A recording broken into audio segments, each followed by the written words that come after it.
melakukan implementasi SP1 mengenai ketidakefektifan pumping individu kepada tua B dengan usia 30 tahun dengan diagnosa medis skizofrenia paranoid.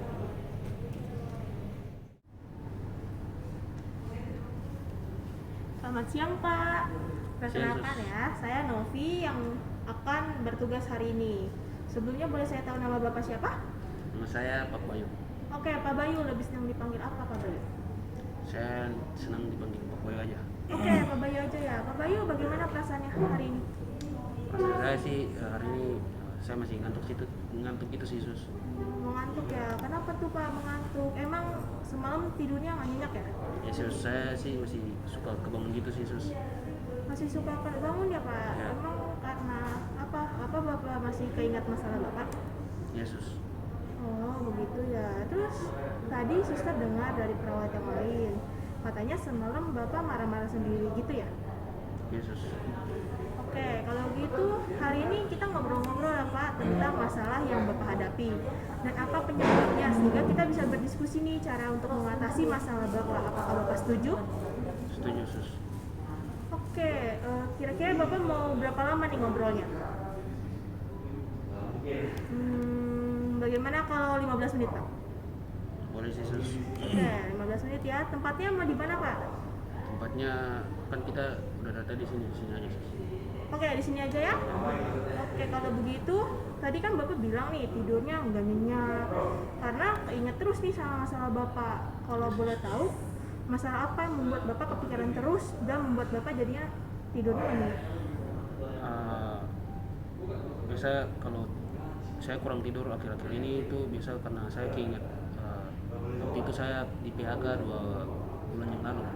Jadi karena masalah itu saya rasa saya tidak berguna sebagai kepala keluarga gitu. Oh gitu ya. Apa masalah ini yang membuat Bapak jadinya sedih terus kemudian marah-marah sendiri tadi malam ya Pak? Oke, jadi apakah Bapak juga sering gelisah? Yesus. Maaf ya Pak, sebelumnya menurut pengakuan dari istri Bapak nih, katanya Bapak itu juga sering merokok dan minum minuman alkohol. Padahal tuh dulunya katanya Bapak tidak pernah minum atau merokok itu. Apa sih yang kalau boleh saya tahu kenapa Bapak bisa sampai seperti ini? Biasanya ini karena saya kan sebagai laki-laki kan gak mau kalau masalah saya ini saya cerita kepada orang lain seperti keluarga atau istri saya gitu Sus. Jadi saya maunya tuh kayak pendam sendiri, jadi saya biasa lampiaskan ke merokok sama minum. Berarti ini tuh cara Bapak untuk mengatasi masalahnya dengan dipendam ya Pak? Yesus. Terus juga Bapak lampiasinya ke merokok sama minum alkohol juga? Yesus. Oke baik, jadi kalau menurut saya ya Pak, coping Bapak itu atau cara mengatasi yang Bapak pilih itu tidak efektif Pak. Dan terus-terusan merokok sama minum alkohol itu nggak baik tuh buat tubuh Bapak, jadinya bisa sakit. Dan saya ngerti sih yang Bapak alami ini saat ini sulit ya untuk Bapak terima, untuk mengungkapkan dan menerima kenyataannya kan. Tapi alangkah lebih baiknya gitu jika Bapak tuh kalau punya masalah bisa diceritakan ke orang lain yang Bapak percayai, biar Bapak itu lega, terus jadinya nggak stres. Ya Yesus, tapi saya malu Sus kalau misalnya saya cerita masalah saya kepada keluarga atau istri saya, takutnya kalau mereka tolong saya itu kan gengsi Sus. Sebagai laki-laki kan gengsi gitu. Oke, kalau tuh Bapak tidak perlu malu atau gengsi untuk minta bantuan ya, terutama ke istri atau keluarga Bapak, orang tua Bapak gitu, karena itu fungsi keluarga ya untuk saling membantu, saling menumpang antar anggota keluarganya. Jadi saat ada masalah tuh kita bisa saling cerita, saling bantu kan. Terlebih kita itu kan makhluk sosial ya Pak, manusia kan, yang dimana tuh kita juga butuh orang lain dan kita juga nggak bisa hidup sendiri kan Pak. Jadi nggak ada salahnya gitu Bapak cerita atau mengungkapkan masalah yang Bapak alami sekarang ke orang-orang yang Bapak percayai seperti keluarga atau istri Bapak. Atau kalau misalkan Bapak mau nih, Bapak boleh nih cerita ke suster yang lain atau perawat-perawat yang lain gitu. Jadi jangan dipendam sendiri terus menerus gitu. Jadi Bapak tuh nanti bisa tidurnya nyenyak gitu, jadi nggak gelisah atau tidurnya tiba-tiba bangun lagi. Yesus, nanti saya coba Yesus. Oke, baik, kalau gitu suster juga mau bilang nih kalau bahwa masalah yang bapak hadapi saat ini itu tuh udah semua diatur sama Tuhan, sama yang di atas. Jadi nggak ada satupun yang bisa ngubah, kita manusia tuh nggak bisa ngubah kan apapun yang udah Tuhan rencanakan. Jadi suster juga percaya gitu, Tuhan itu gak akan membiarkan masalah atau cobaan di luar atau melebihi batas kita sebagai manusia untuk menyelesaikan masalahnya. Bagaimana? Apakah Bapak sudah paham? Yesus, paham Sus. Oke, dan juga Bapak tuh nggak perlu gelisah atau terlalu memikirkan masalah yang saat ini Bapak alami, karena suster sama perawat yang di sini juga udah akan mengupayakan gitu supaya Bapak itu bisa mendapatkan coping yang efektif dan Bapak bisa menyelesaikan masalah yang Bapak alami sekarang ini. Dan juga dalam situasi ini Bapak juga harus tenang, rileks, karena ada istri sama keluarga Bapak yang selalu mendukung dan menangani kondisi Bapak saat ini. Ya baik Sus. Nah, sekarang suster pengen nih ngajarin gimana caranya coping atau upaya yang bisa buat ngatasin masalah cemas Bapak yang lebih efektif gitu. Caranya itu namanya teknik relaksasi nafas dalam. Ini tuh biar Bapak lebih tenang, terus jadinya Bapak juga bisa mengurangi rasa gelisah Bapak gitu ya. Oke, saya ajarin ya. Jadi pertama-tama kita ambil posisi yang nyaman, duduk, bisa duduk tegak, lalu nanti kita tarik nafas perlahan-lahan, lalu tahan 3 detik, kemudian dihembuskan ya melalui mulut secara perlahan. Suster praktekin ya. Jadi nah, seperti itu Pak. Sekarang Bapak boleh praktekin. Jadi begini Yesus.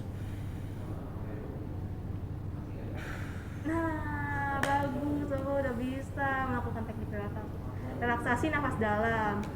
Selain itu, Bapak juga bisa nih memakai metode pengalihan dengan cara Bapak melakukan aktivitas positif yang Bapak sukai. Misalkan Bapak olahraga atau jalan-jalan atau main catur, bahkan bersih-bersih gitu.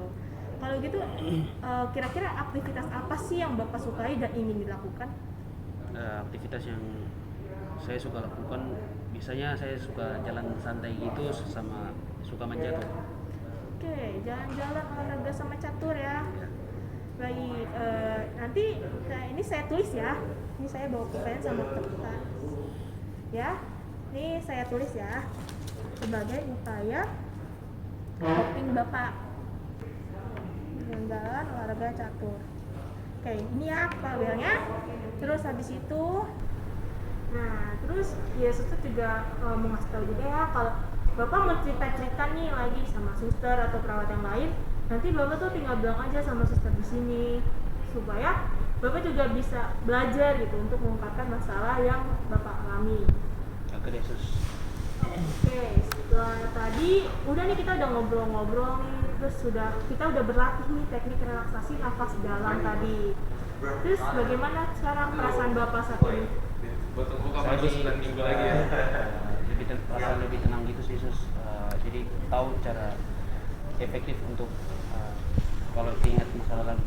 Wah, super senang nih kalau Bapak udah mulai tenang. Ya, terus Bapak boleh sebutkan kembali nggak bagaimana cara coping atau pengalihan yang bila keinget masalah Bapak bisa lakukan? Jadi itu yang pertama itu saya harus coba untuk menceritakan kepada orang lain, terutama keluarga dan istri. Jika saya keinget masalah gitu terus, juga saya itu macam kalau keinget masalah gitu yang perlu saya lakukan tuh teknik relaksasi napas. Terus juga saya perlu lakukan aktivitas yang positif seperti jalan-jalan gitu sih Sus, sama main catur. Bagus ya, Bapak sudah paham dan mengingatnya ya.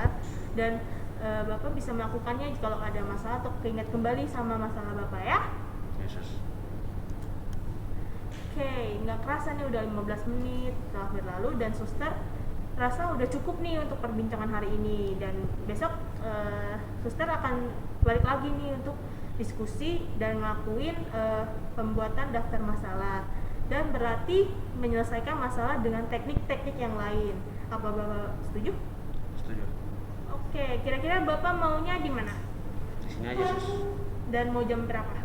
Jam 9. Oke, besok jam 9 ya. Ya. Oke, kalau begitu saya pamit ya. Ya sus, terima kasih sus.